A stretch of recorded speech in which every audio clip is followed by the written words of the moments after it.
but I can't let it go so easily. Until I see what it could be eternity or just a week. But yeah, our chemistry is off the chain. It's perfect now, but will it change? This ain't a yes, this ain't a no. Just do your thing, we'll see how it go. Oh, rush it, don't succeed. Yeah, dust yourself off and try again. You can dust it off and try again. Rush it, don't succeed. You can dust it off and try again. Dust yourself off and try again.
Good morning. How are you today?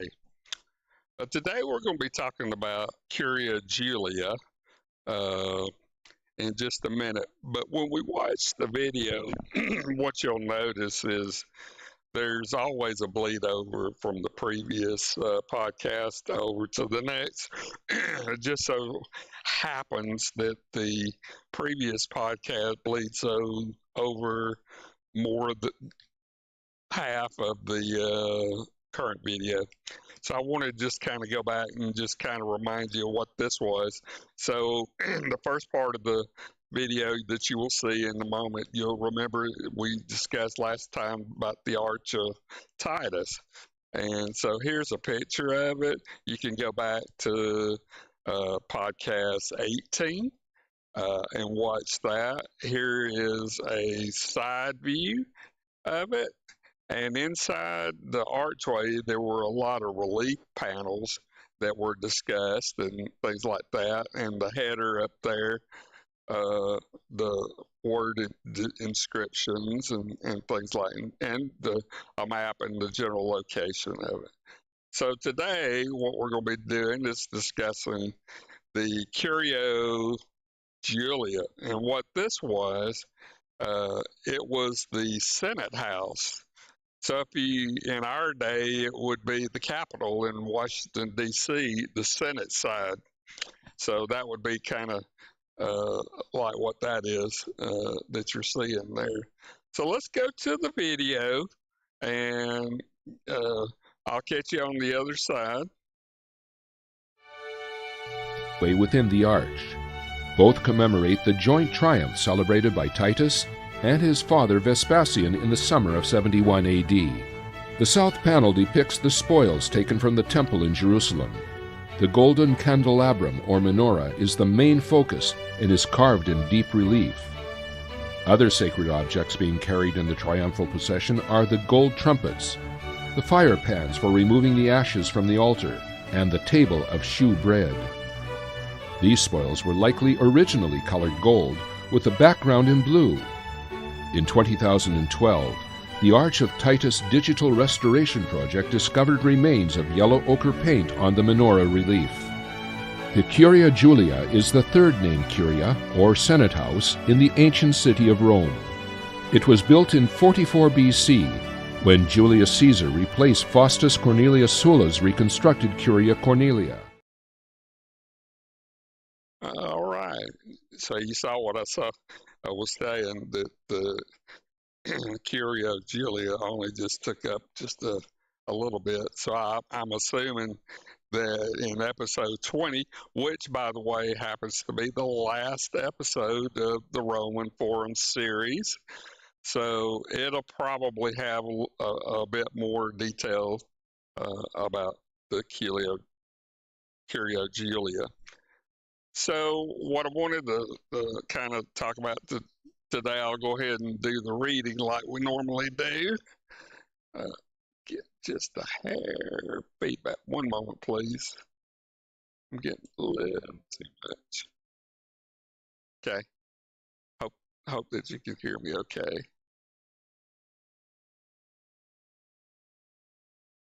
Yeah.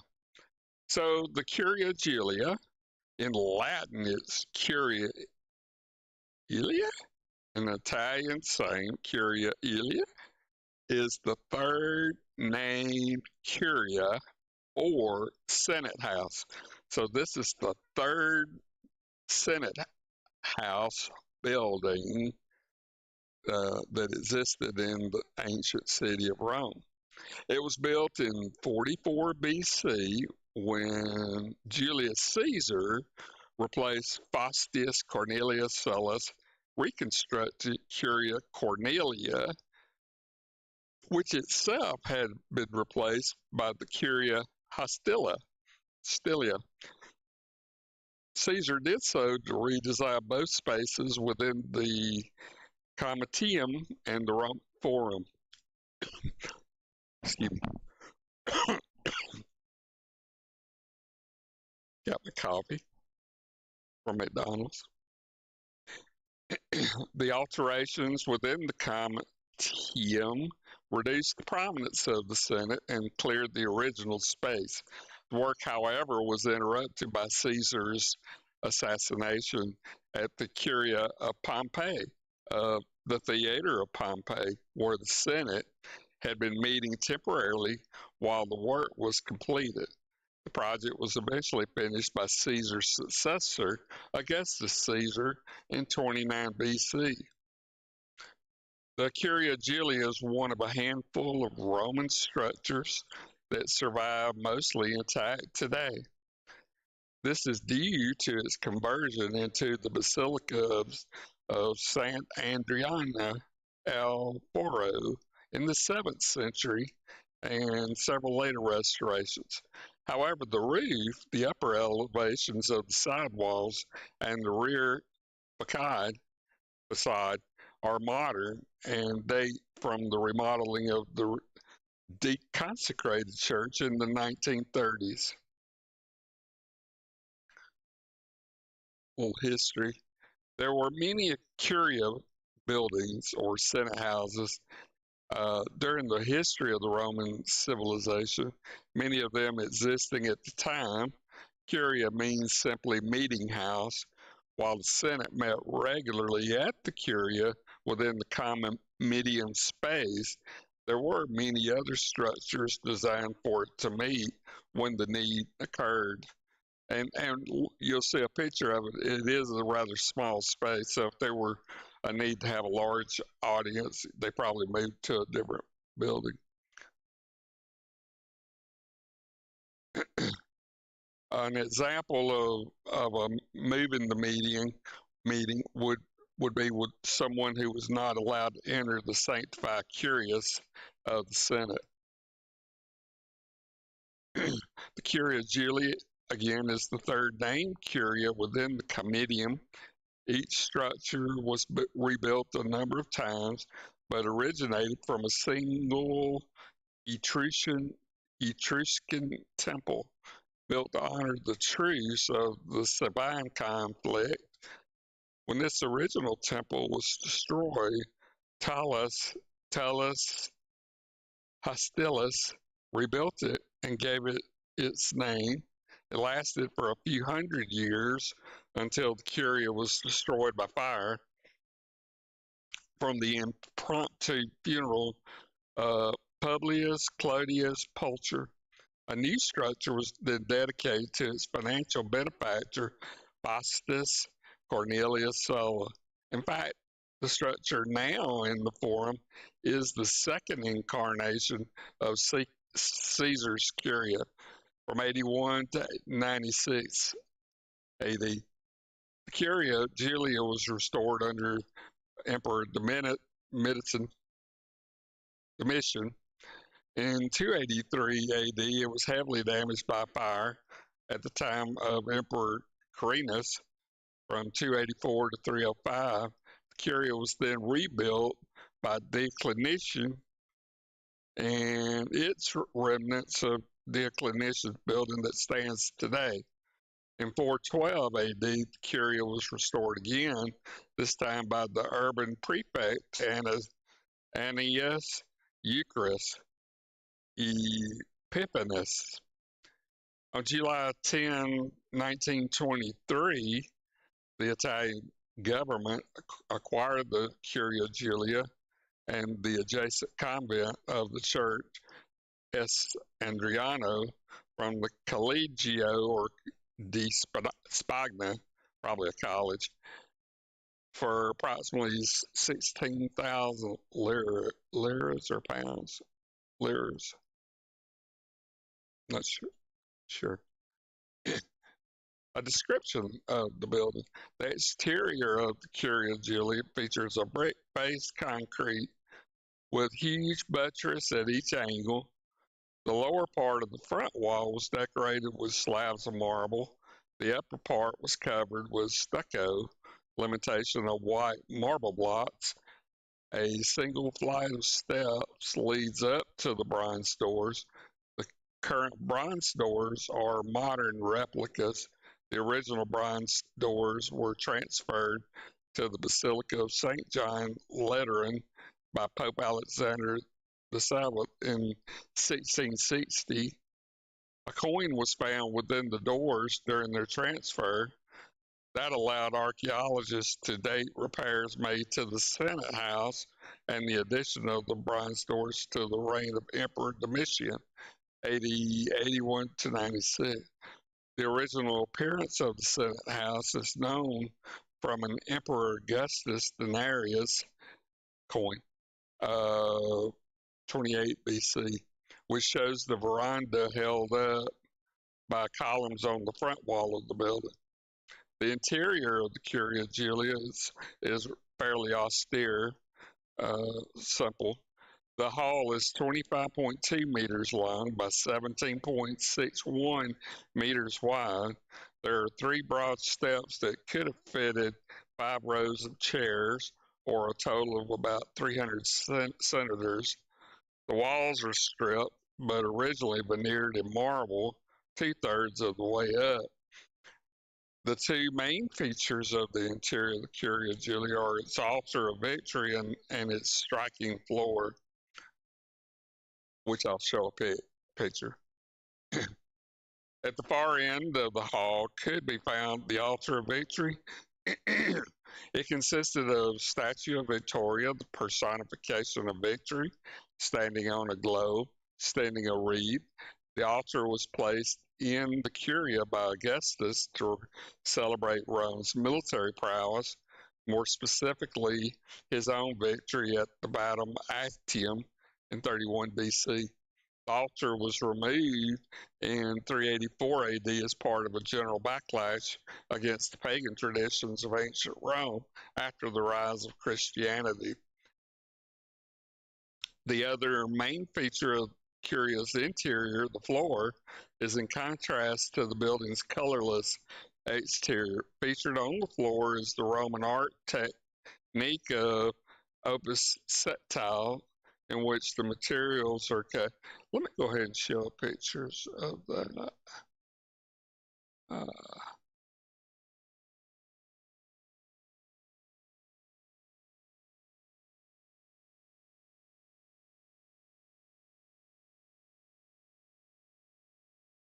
That's a side view right there of it. And here's a more close-up side view. You're seeing the front there with the bronze doors.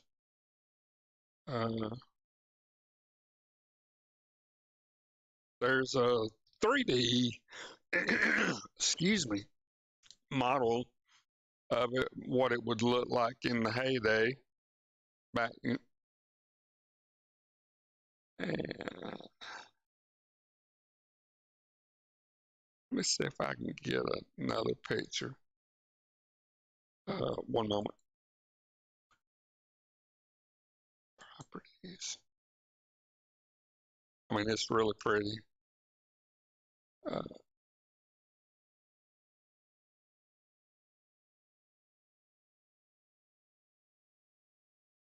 Right there.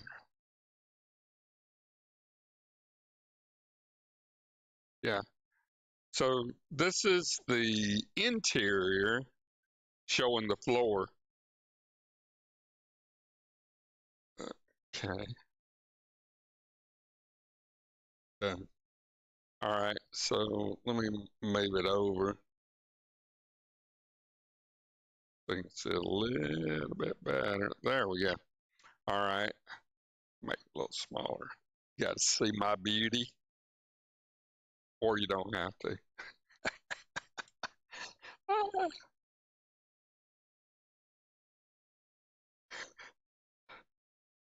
Trying to be fun. Okay, so the other main feature of the Curious interior, the floor, which you see there in the picture, is in contrast to the building's colorless exterior, which you saw. And of course, you can see the wall here would be the same on the outside. Featured on the floor is the Roman art technique of opus sectile, I guess creating different tiles in their images, in which materials are cut and inlaid into walls and floors to make pictures or patterns. There you go.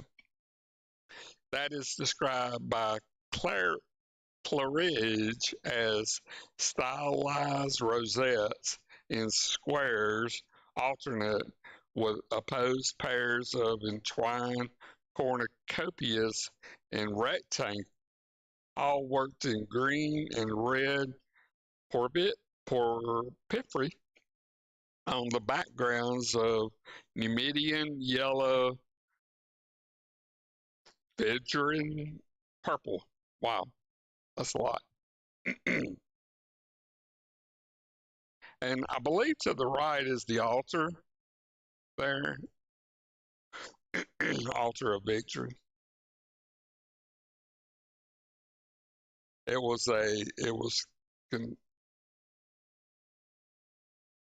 consisted of a statue of Victoria. Oh, I guess that's in the back. I'm sorry.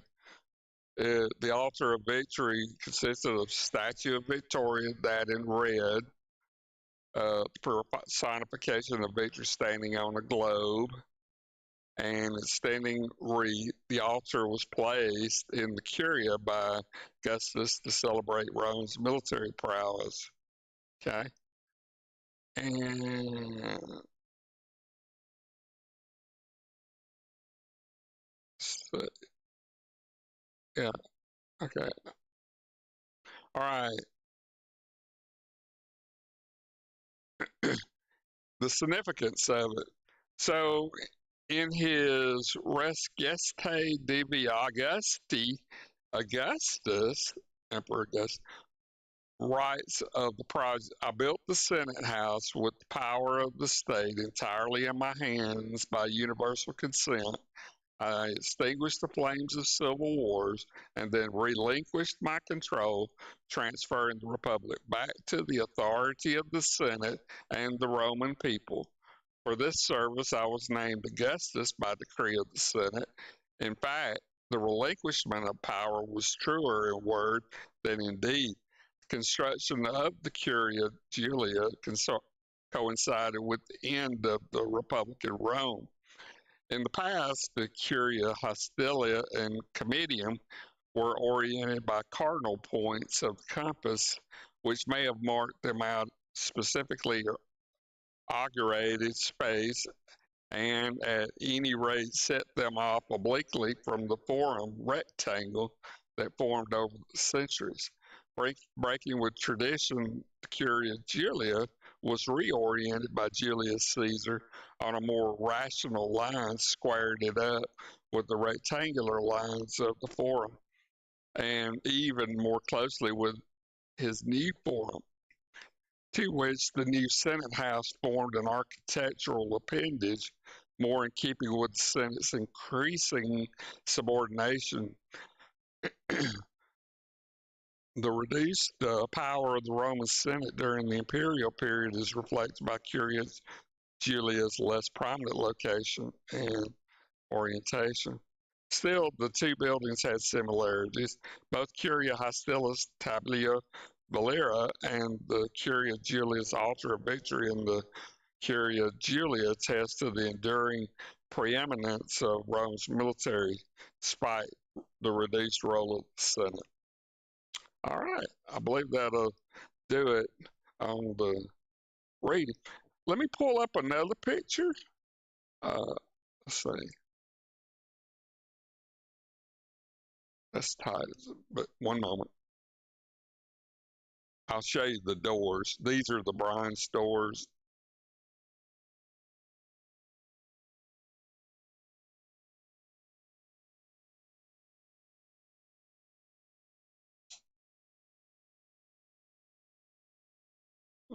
Moment. Okay, and then let me move it down and right there. So let me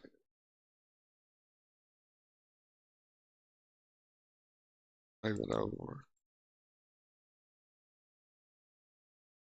Yeah, so that kind of shows you what the doors look like. Yeah. Cool. You know, in Nashville, Tennessee, at the Parthenon, they have doors on the opposite end entryway that kind of look like that. I remember. They're huge, huge doors. They stand like 20, 25 feet high and about 10 feet across. Yeah, I remember. Wow. Okay. So maybe cover a little bit about dictator Julius Caesar. All right. Now we've talked about Julius Caesar. He wasn't actually named a dictator. I mean, named emperor. He was assassinated prior to that. So, but he was known as the dictator. So this is the Tusculium portrait. It's possibly the only surviving sculpture of Caesar made during his lifetime. So that would have been what he looked like. He was born in 12 July 100 BC in Suburra, Rome. He died 15 March 44 BC, age 55 at the Theater of Pompeii in Rome. His cause of death was assassination by stab wounds. Yeah, well-known event.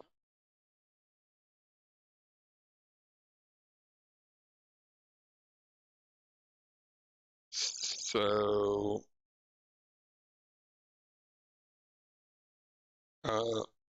Gaius Julius Caesar, again, 12 July 100 BC to 15 March 44 BC.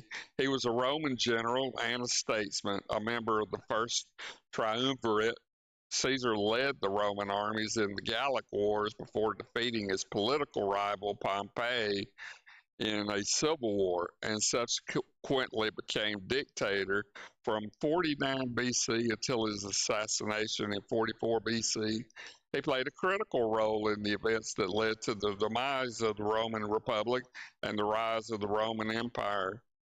In 60 BC, Caesar, Crassus, and Pompey formed the first triumvirate an informal political alliance that dominated Roman politics for several years. Their attempts to amass political power were opposed by many in the Senate, among them Cato the Younger, with the private support of Cicero. Caesar rose to become one of the most powerful politicians in the Roman Republic through a string of military victories in the Gallic War, completed by 51 BC, which greatly extended Roman territory. During this time, he both invaded Britain and built a bridge across the River Rhine.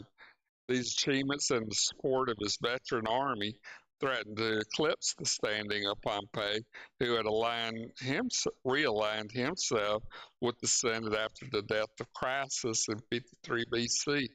With the Gallic Wars concluded, the Senate ordered Caesar to step down from his military command and return to Rome. In 49 BC, Caesar openly defied the Senate's authority by crossing the Rubicon and marching towards Rome at the head of an army. This began Caesar's civil war, which he won, leaving him in a position of near unchallenged power and influence in 45 BC. After assuming control of the government, Caesar began a program of social and governmental reform, including the creation of the Julian calendar.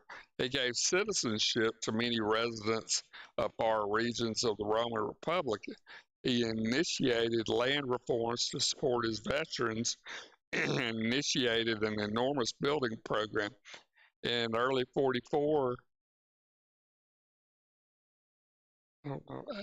BC, he was proclaimed dictator for life, which means dictator perpetual.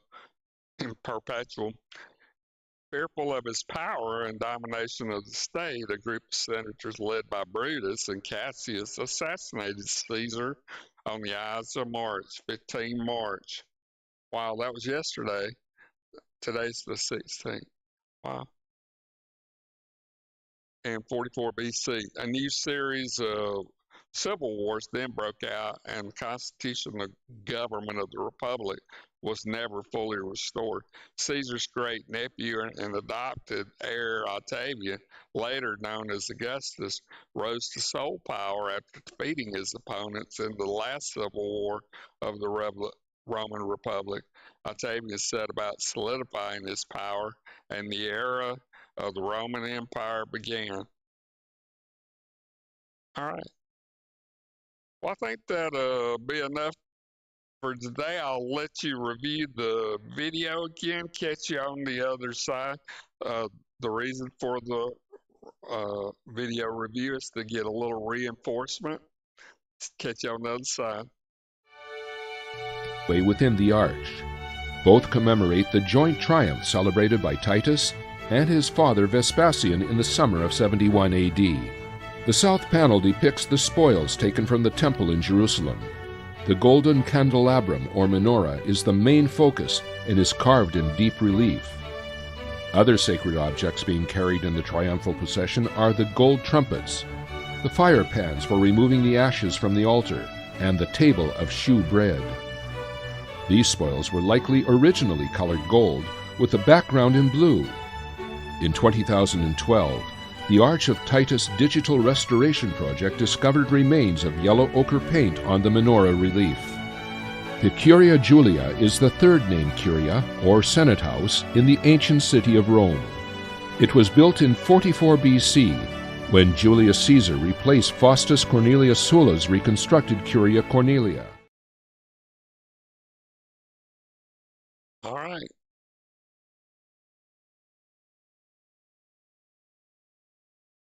So before we go, let me show you the map. I never did show you that. I apologize.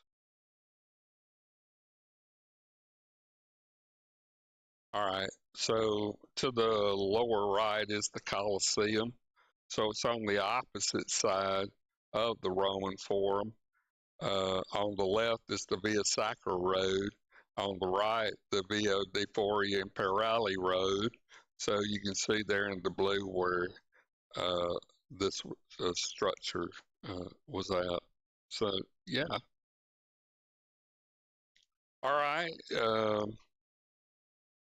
You'll catch us on the tabletop at 10 o'clock. We're going to be showing uh, the SpaceX Starship IFT-3 launch. This was the third integrated flight test, hence IFT, for the Starship.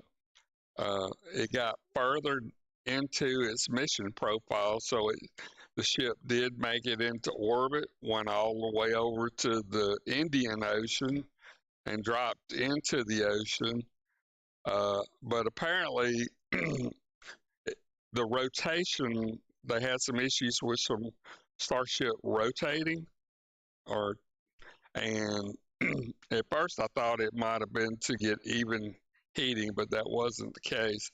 But as it was coming into the atmosphere, toward the deepest part of the atmosphere where the heating was extremely intense, the plasma heating on what would normally be abated by the thermal protection system on the bottom, the black tiles, apparently as it was rotating was also hitting the stainless steel. So that exceeded the temperature of the steel, 3,000 degrees Fahrenheit would be exceeding the temperature of stainless steel. So it most likely burned up, burned holes in it, and broke up into the ocean. The booster from the hot staging, you'll see it if you were to look at it, watch it with us. It also splashed down in the Gulf of Mexico. Still not quite at the ocean surface, but 4,000 or 5,000 feet up. And the problem there was not all the engines needed to slow it down fired up, and so or restarted. So it too broke up there. Now, both vehicles were intended to splash down in the ocean. They were not intended on this flight to return back to Boca Chica, Texas. So as far as the objectives met, it met most of the objectives expected for this flight. So we continue onward to now get the spacecraft and the booster back on shore at Boca Chica. Now, if you're wanting to know how that's going to happen, the launch tower there with its arms, called Godzilla or Motzilla, something like that. Anyway, it will catch it. The tower arms will catch both the booster and the ship in mid-flight. So, yeah, looking forward to that sometime in the future. There's going to be 6 or 7 more flights this year. They're obviously test flights to continue to work out all the mission profile, objectives, and flight profiles, and get it perfected, get the technology perfected. And then I think the focus will move toward NASA's moon human landing system, which they're expecting to send astronauts to ride the Starship down to the lunar surface, and then on to Mars. Wow. So catch me at 10 o'clock on the tabletop, show you the IFT-3 launch. All right, well, that'll do it for the Roman Forum. This was episode 19 of 20. Next week will be episode 20. This is the last podcast in this Roman Forum series. So we'll move on to another subject. So wherever you are on our planet, I hope you have a great Saturday day and weekend. So we'll see you later. Take care, my friends. Bye. What you do, you want to me, but I can't let it go so easily. Until I see what it could be eternity or just a week. We know our chemistry.